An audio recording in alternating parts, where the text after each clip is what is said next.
वो अभी तक जो हम वाणियां पढ़ रहे थे वो हम एक तरीके से रैंडम पढ़ रहे थे, जिसमें कि अव्यक्त वाणियां थी। तो अब ये जो डेली मुरली जो हमारे आश्रम पे चलती है, उसमें बाबा क्या बोलते हैं ये थोड़ी सी अलग होती है। खासकर जो मंडे टू सैटरडे होती हैं वो साकार मुरली होती हैं, जब ब्रह्मा बाबा ने अपने तन से जो सुनाई है। और उसके बाद की जो संडे की होती है, जैसे आज की है, वो होती है अव्यक्त वाणी, वो जो हम पहले पढ़ते हैं, जो दादी के तन में आके सुनाई है। तो आज जो है अव्यक्त वाणी ही है। तो ये रिवाइज हो रही है, 3/11/92 की पहले पहले सुनाई गई थी, अब आज ये रिवाइज हो रही है। तो बाबा कह रहे हैं आज बाप दादा चारों ओर के अपने रूहानी रॉयल फैमिली को देख रहे हैं। देखिए, जैसे अभी इस जन्म में जैसे हम सारे एक दूसरे के साथ हैं और जिस तरीके से हमारा आपस में स्नेह है, वही फिर जो है भविष्य में भी जाकर वो वही रॉयल फैमिली जो है आएगी। तभी आप देखिए, जो सतयुग के जो राजा होंगे, उनको प्रजा भी उतना ही प्यार करेगी, क्योंकि वो यहीं से ही वो प्यार जैसे कि वो बन के गया हुआ है। सारे कल्प में सबसे रॉयल आत्माएं आप ही हो। बाबा कह रहे हैं आप भगवान की नजरों में जो रॉयल आत्माएं हैं वो सबसे ज्यादा हम है। बाबा आगे बताएंगे कैसे। वैसे हद के राज्य अधिकारी रॉयल फैमिली बहुत गाए हुए हैं, जैसे आप जानते हैं क्वीन एलिजाबेथ जो इंग्लैंड का रॉयल फैमिली है। ऐसे भारत में भी बहुत सारे रॉयल फैमिली गाए हुए हैं, लेकिन रूहानी रॉयल फैमिली सिर्फ आप ही गाए हुए हैं। आप रॉयल फैमिली की आत्माएं आदि काल में भी, आदि काल में माना जब हम परम धाम में थे, सॉरी आदि काल में माना सतयुग में, सतयुग में और अनादि काल में भी, अनादि में माना परम धाम में, और वर्तमान संगम युग में भी रूहानी रॉयल्टी वाली। तो बाबा ने कहा हम तीनों ही काल में जो है वो रॉयल्टी वाले हैं। अनादि काल परम धाम में जब हम आत्माएं हैं, स्वीट होम में भी आप विशेष आत्माओं की रूहानियत की झलक। आपको पता है परम धाम में हम सारी की सारी आत्माएं जैसे कि बिंदु स्टार में चल रहती हैं। आपको ये पता होगा, डिफेंस में एक हमारी बहन है, मेरे ख्याल से लेफ्टिनेंट कर्नल है। तो उसने बताया था कि कुछ ब्रह्मा कुमारीज नहीं, बाहर के लोगों ने किसी के साथ हिप्नोटिक रिग्रेशन किया था। हिप्नोटिक रिग्रेशन माना वो उसको पीछे पीछे अपने जन्मों में लेते जाते हैं। तो वो लेते चले गए, तो ऐसे बहुत पीछे गए तो उसने बोला कि मैं जो है एक बहुत लाल रोशनी है और जहां पे मैं एक बहुत बड़ी ज्योति को चमकती हुई देख रही हूँ। तो वहां पे किसी को समझ नहीं आया, किसी को लगा ये कुछ गलत हो गया यहाँ पे। तो माना कि क्योंकि हम आत्मा के अंदर वो एक स्मृति बैठी हुई है, तो वो हम जैसे जैसे पीछे जाते जाते हैं वो हम एक्सेस करते जाते हैं। तो बाबा कह रहे हैं तो परम धाम में भी जब आप आत्माएं हो तो हम बाबा के पास हैं उल्टे कल्प वृक्ष के रूप में सारी आत्माएं, मगर हम आत्माएं बाबा के पास है क्योंकि जड़ के पास है। तो अनादिकाल स्वीट होम में भी आप विशेष आत्माओं की रूहानियत की झलक, चमक सर्व आत्माओं से श्रेष्ठ है। तो जो हमारी जो आत्मा जो सितारे की तरह चमक रही है, उसकी झलक हमारी अलग है। आत्माएं सभी चमकती हुई ज्योति स्वरूप है। वैसे तो आत्माएं जो भी जितनी भी आत्माएं वहां पर हैं वो सारी ही ज्योति की तरह है। फिर भी आपकी रूहानी रॉयल्टी की चमक अलौकिक है। हमारी जो चमक है वो बिल्कुल अलग है बाकी आत्माओं से। अब बाबा एग्जाम्पल दे रहे हैं, जैसे साकारी दुनिया में आकाश बीज सितारे सब चमकते हुए दिखाई देते हैं, लेकिन कोई विशेष चमकने वाले सितारे स्वतः ही अपनी तरफ आकर्षित करते हैं। आपको पता है कई सारे सितारे ऐसे होते हैं जिनकी चमक अलग होती है। तो बाबा ने कहा जैसे उन सितारों की चमक अलग होती है, ऐसे ही आप आत्माओं की भी चमक जो है परम धाम में अलग है। लाइट होते हुए भी उन्हों की लाइट विशेष चमकती हुई दिखाई देती है। ऐसे अनादि काल परम धाम में भी आप रूहानी सितारों की चमक अर्थात रूहानी रॉयल्टी की झलक विशेष अनुभव होती है। तो बाबा ने कहा जब आप आत्माएं परम धाम में भी हो, बाबा के साथ हो, पार्ट अभी शुरू नहीं हुआ है, तब भी हम आत्माओं की जो है वो झलक उधर अलग है। हमारी रोशनी, हमारी रॉयल्टी सब अलग है। अब देखिए, जैसे कोई व्यक्ति आता है विदेश से आए और क्या कहते हैं, फिर वो वहां का बताता है कि जी हमारे उस देश में जहाँ पे हम गए थे, वहां पे ऐसे होता था, ऐसे था, एस्केलेटर था, जो भी था। तो ऐसे ही बाबा भी बताते हैं कि बच्चे जब आप परम धाम में थे तो आपकी ऐसी लाइट थी। इसी प्रकार आदिकाल सतयुग अर्थात स्वर्ग में आप आत्माएं विश्व राजन की रॉयल फैमिली के अधिकारी बनते हो। तो सतयुग जो है एक ऐसी दुनिया जहां पे प्रकृति भी अपनी चरम पर है। आज का मनुष्य तो वहां तक सोच ही नहीं पाता, वो कहता है ऐसे कैसे होगा। शेर और बकरी एक ही घाट का पानी पिएंगे, ऐसे हो ही नहीं सकता। तो मनुष्य सोच ही नहीं पाता वहां तक कि ऐसा भी कभी होता है। और हम उस घराने में भी रॉयल फैमिली के अधिकारी श्री नारायण के साथ रहने वाले हैं। हर एक राजा की रॉयल फैमिली होती है, तो वहां पे हम सबकी अपनी अपनी रॉयल फैमिली होगी। और बाबा बताएंगे आगे कि कैसे पता पड़े कि वो हम वहां पे जाने लायक हैं नहीं हैं, वहां जाकर क्या बनेंगे। लेकिन आप आत्माओं की रॉयल फैमिली की रॉयल्टी व देव आत्माओं की रॉयल्टी सारे कल्प में और किसी रॉयल फैमिली की हो नहीं सकती। मगर जो हमारी जो रॉयल्टी है वो किसी और आत्मा की ना उनकी फैमिली की है, हमारी बिल्कुल ही अलग है। देवताओं की तो बिल्कुल ही अलग होगी ना, बाकी तो मनुष्य हैं। इतनी श्रेष्ठ रॉयल्टी चैतन्य स्वरूप में प्राप्त की है, जो आपके जड़ चित्रों की भी कितनी रॉयल्टी से पूजा होती है। आप देखिए, जो देवताओं की जिस तरीके से पूजा होती है, उतनी बड़े से बड़ा धर्मात्मा हो, बड़े से बड़ा वैज्ञानिक हो, देवताओं के मुआफिक उसकी पूजा नहीं होती। देवताओं का तो हर चरित्र गायन है। उनके सामने तो मंदिर में भी कोई जाता है तो बिल्कुल नहा धो के, तब जूते चप्पल अलग उतार के, तब अलग जो है उनसे दर्शन करने जाते हैं। किसी और के ऐसे थोड़ी करने जाते हैं। तो हमारी जड़ चित्रों की भी कैसे पूजा होती है। सारे कल्प के अंदर रॉयल्टी की विधि प्रमाण और कोई भी धर्म पिता, धर्म आत्मा या महान आत्मा की ऐसे पूजा नहीं होती, वही बताया। तो सोचो, जब जड़ चित्रों में भी रॉयल्टी की पूजा है, तो चैतन्य में कितने रॉयल फैमिली के बनते हो। कि जब हमारा जड़ चित्रों में लोग ऐसे ऐसे गायन करते हैं, तो प्रैक्टिकल में कितने रहे होंगे। तभी तो देवताओं के दर्शन की आस लगाते हैं कि भाई साक्षात्कार हो जाए, ऐसा हो जाए। तो इतने रॉयल हो, अब बाबा पूछ रहे हैं, इतने रॉयल हो वह बन रहे हो। तो हम ये चीज अपने ध्यान में रखें कि ये कौन सी हम आत्मा है। अभी संगम पर भी रूहानी रॉयल्टी अर्थात फरिश्ता स्वरूप बनते हो। अभी परम धाम का बताया, अनादिकाल का बताया, सतयुग का बताया। अब संगम पर आ जाओ, तो यहाँ पे भी जो हमारी रॉयल्टी है वो फरिश्ता स्वरूप बनते हो। रूहानी बाप की रूहानी रॉयल फैमिली बनते हो। तो हम तो जैसे शिव बाबा की फैमिली के हिस्सा हो गए ना। तभी तो शिव बाबा हम पे बलिहार जाता है। जैसे एक फैमिली में होता है, तो जो फैमिली में बच्चा होता है उसको सारे के सारे प्यार करते हैं, माँ भी प्यार करेगी, बाप भी प्यार करेगा, सारे उस पे जैसे बलिहार है, उसके लिए ही जी रहे हैं जैसे। तो ऐसे ही हम भी बाबा की फैमिली के हो गए। तो आप देखते हैं तभी बाबा जो है हमें कैसे अलग अलग उससे संबोधित करते हैं। आज इन बच्चों को देख रहे हैं, आज उन बच्चों को देख रहे हैं, हमने अव्यक्तवाणी में पढ़ा है। तो अनादिकाल, आदिकाल और संगम युगी काल, तीनों काल में नंबर वन रॉयल बनते हैं। तो तीनों में इसीलिए बाबा ने ऊपर बोला, भगवान तो सत्य है ना, वो तो झूठ नहीं बोलेगा। हमें खुश करने के लिए भी झूठ नहीं बोलेगा। तो इसीलिए बाबा ने ऊपर बोला कि आप सबसे ज्यादा रॉयल आत्माएं हो। ये नशा रहता है हम तीनों काल में भी रूहानी रॉयल्टी वाली आत्माएं। बाबा ने कहा ये नशा रखो। इस रूहानी रॉयल्टी का फाउंडेशन क्या है? संपूर्ण प्योरिटी। ये जो रॉयल्टी दिखाई, जो तीनों में बाबा ने बताई, उसका फाउंडेशन है संपूर्ण प्योरिटी। कि मैं आत्मा संपूर्ण पवित्र हूं। हर तरीके की मेरे अंदर प्योरिटी है। चाहे वो ब्रह्मचर्य हो, चाहे खाना पीना हो, कैसी भी हो, संपूर्ण प्योरिटी ही रॉयल्टी है। तो अपने से पूछो कि रूहानी रॉयल्टी की झलक आपके रूप से सबको अनुभव होती है। कि हमें देख के सबको ऐसा लगता है कि ये तो बहुत रॉयल आत्मा है, ये बहुत पवित्र आत्मा है, ये गलत नहीं कर सकती। रूहानी रॉयल्टी की फलक हर चरित्र से अनुभव होती है। चरित्र आपको पता है, कैरेक्टर। कि हमारा जो भी काम करने का तरीका हो, उससे लोगों को ये प्रेरणा मिले, देखो ये आत्मा कितनी अच्छी है, ये कितने अच्छे तरीके से बोलते हैं, करते हैं, इनका जीवन कितना अच्छा है। लौकिक दुनिया में भी अल्पकाल की रॉयल्टी ना जानते हुए भी चेहरे से, चलन से अनुभव होती है।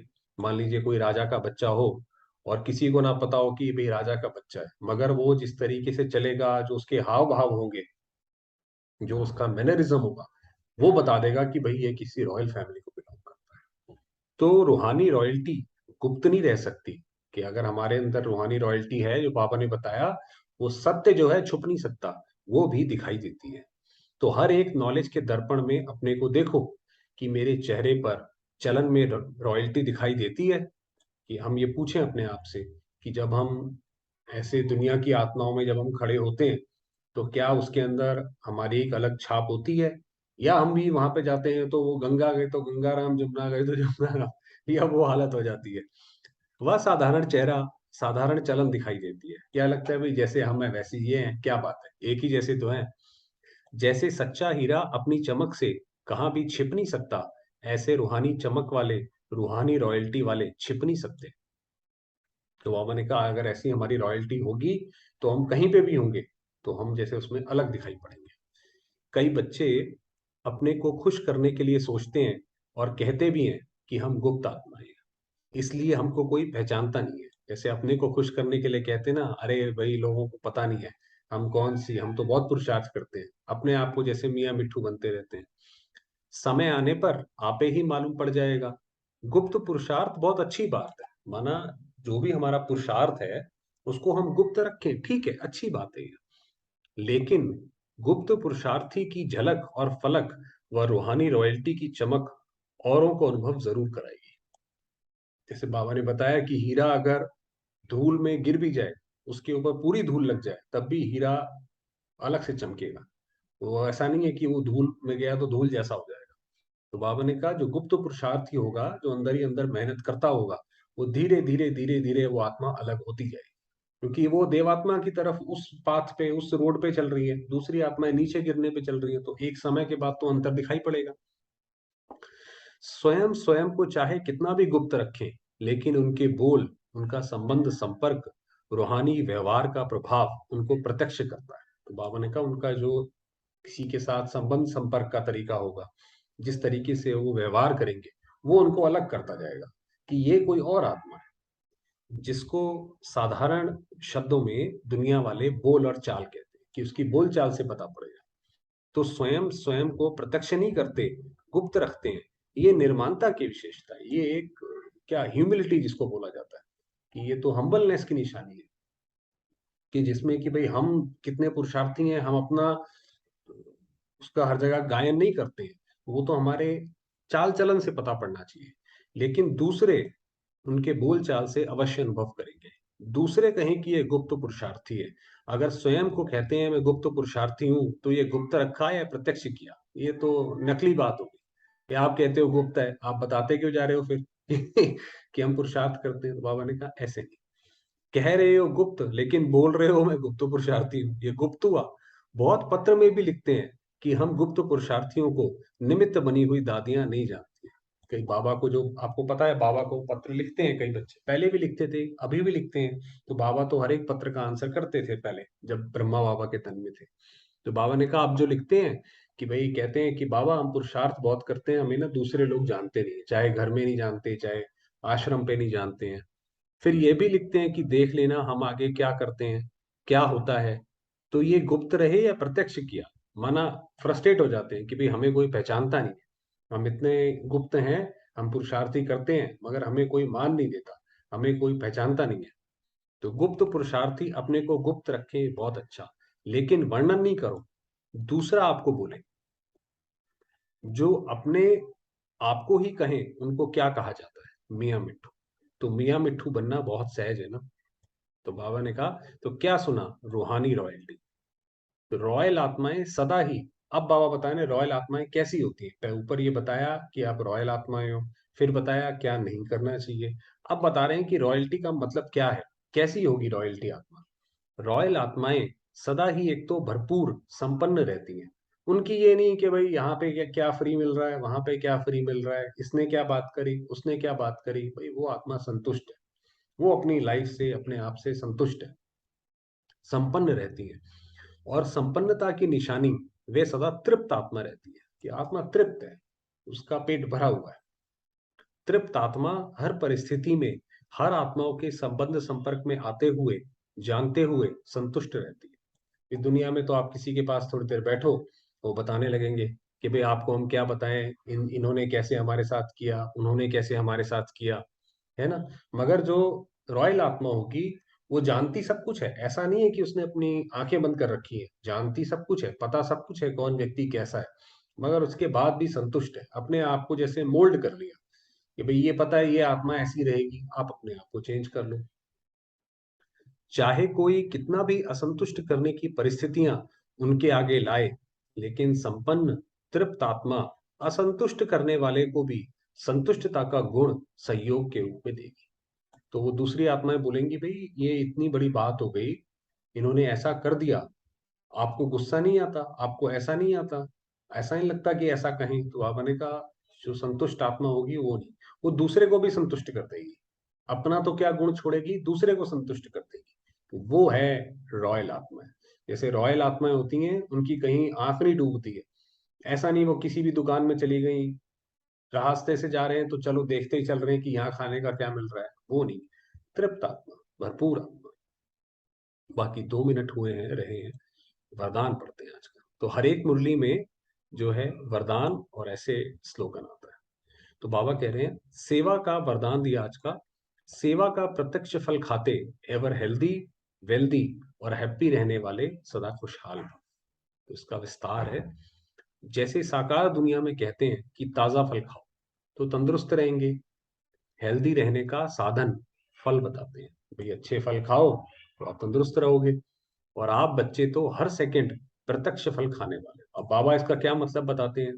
इसलिए यदि आपसे कोई पूछे कि आपका हालचाल क्या है, ये प्रत्यक्ष फल खाने वाले हैं। माना जब हम सेवा करते हैं, जब हम दूसरों को सुख देते हैं, अपना हम पुण्य इकट्ठा करते हैं, तो उसका जो वो फल मिलता है, तो बाबा ने कहा वो आप प्रत्यक्ष फल खाते हो। ये नहीं कि चलो भविष्य में कुछ मिलेगा, सतयुग में जाएंगे, वो जाएंगे, वो अलग बात है। मगर अभी जब हम सेवा करते हैं तो उससे हेल्दी वेल्दी हैप्पी होते हैं। तो आपसे कोई पूछे कि आपका क्या हाल चाल है, तो बोलो हाल है खुशहाल और चाल है फरिश्तों की। तो बाबा ने कहा आपसे कोई पूछे तो वो भी खुश हो जाए कि ये तो हमेशा ही खुश रहते हैं। ऐसा नहीं कि हम भी रोने गाने लग जाएं। हम हेल्दी भी हैं, वेल्दी भी हैं, तो हैप्पी भी हैं। ब्राह्मण कभी उदास हो नहीं सकते। जो हम लोग जो पहले कल परसों की वाणी पढ़ रहे थे उसमें भी बाबा ने बोला था कि बच्चे, बाप बैठा है, आपको चिंता करने की क्या जरूरत है। तो इसीलिए हम हेल्दी भी हैं, वेल्दी भी हैं, हैप्पी भी हैं। हैप्पी हैं तो हेल्दी वेल्दी अपने आप हो गए। तो बाबा ने कहा ब्राह्मण आत्मा जो है कभी उदास नहीं हो सकती। स्लोगन दिया पवित्र आत्मा ही स्वच्छता और सत्यता का दर्पण है। तो जो पवित्र आत्मा होगी वो बिल्कुल स्वच्छ और सत्य होगी, उसके अंदर कोई भी असत्य नहीं होगा, स्वच्छ होगी। वो पवित्र आत्मा है, क्योंकि ऊपर बताया ना कि रॉयल्टी की जो उसका फाउंडेशन है वो है पवित्रता। तो वो नीचे पवित्रता का बताया। चलिए समय हुआ है, थोड़ी देर बाबा को याद करते हैं। आज यही रहा कि मैं कौन सी आत्मा हूं, रॉयल आत्मा।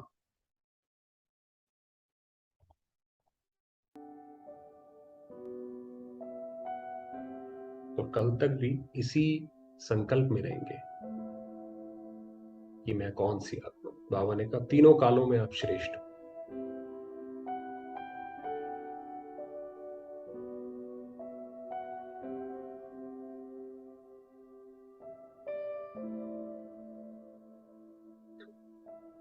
चलेंगे बाबा के पास।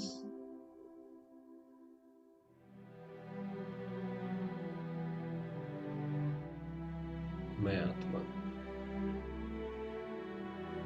ज्योतिर्बिंदु,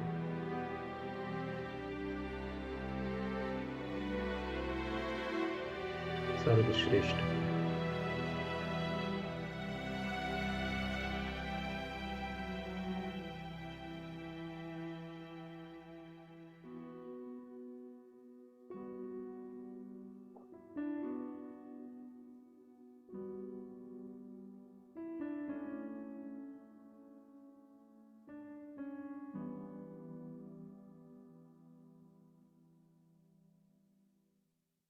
रूहानी फैमिली की अधिकारी हूं,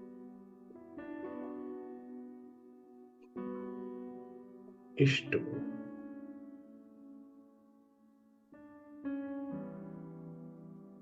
महान,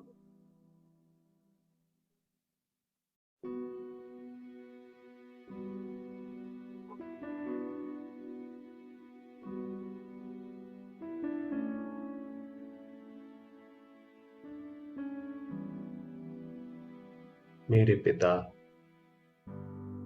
शिव बाबा ज्योतिर्बिंदु,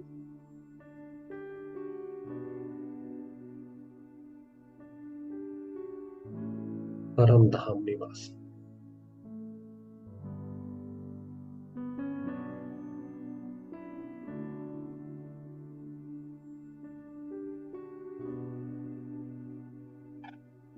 सत्यम शिवम सुंदरम।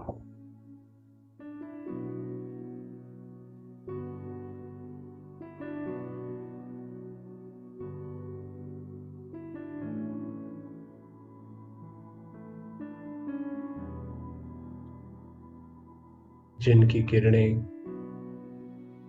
संपूर्ण ब्रह्मांड में फैली हुई है।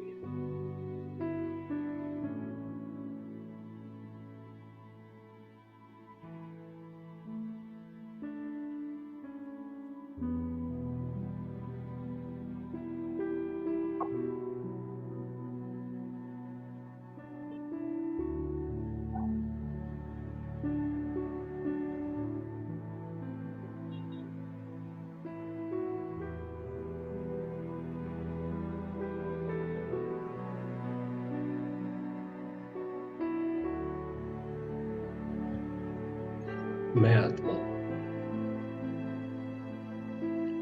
प्यारे बाबा की किरणों के नीचे हूँ।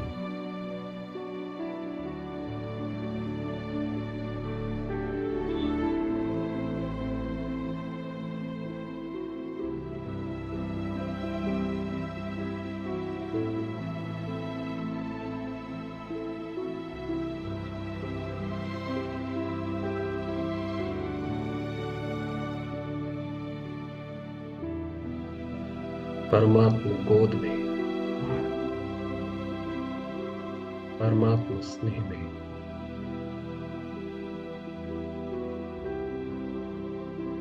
समाये हुए।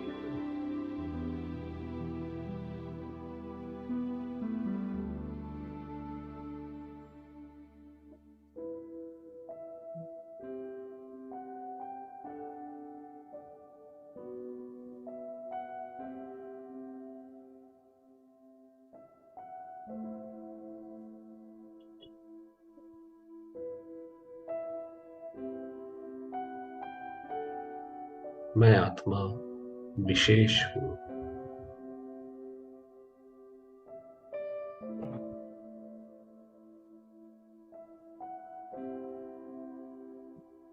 अपनी अलौकिक चमक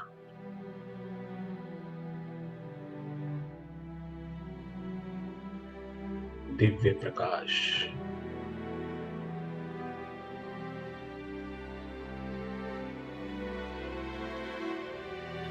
चारों ओर फैला रही है।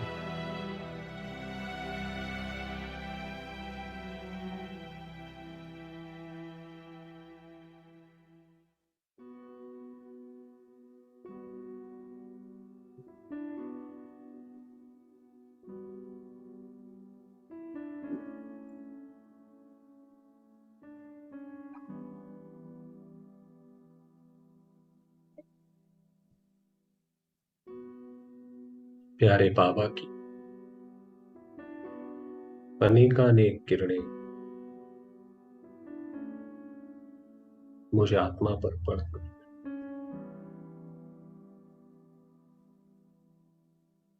चारों ओर फैल रही है।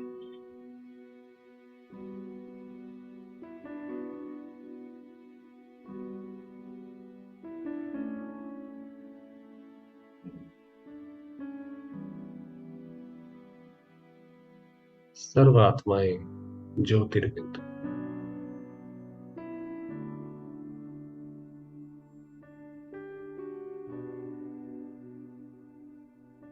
शांति के महाप्रसाद को स्वीकार कर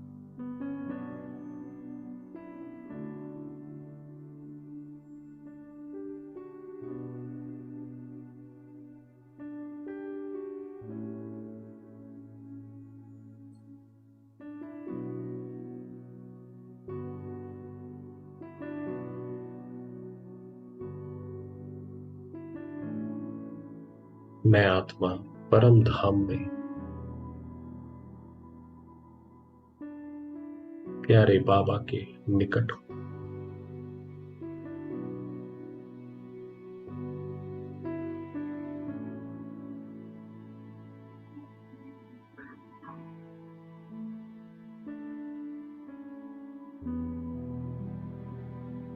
शिव शक्ति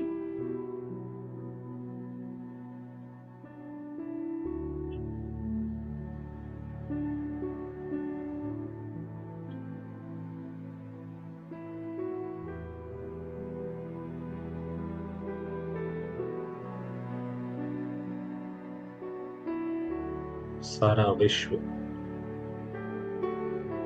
एक शिव की संतान, एक परिवार है।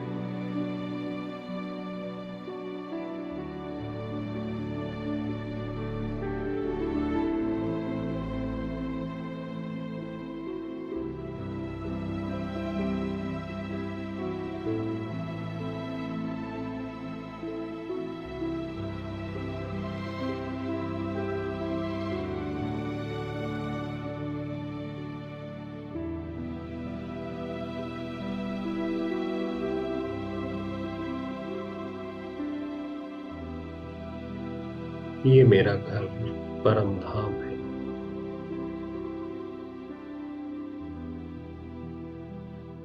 असीम शक्ति।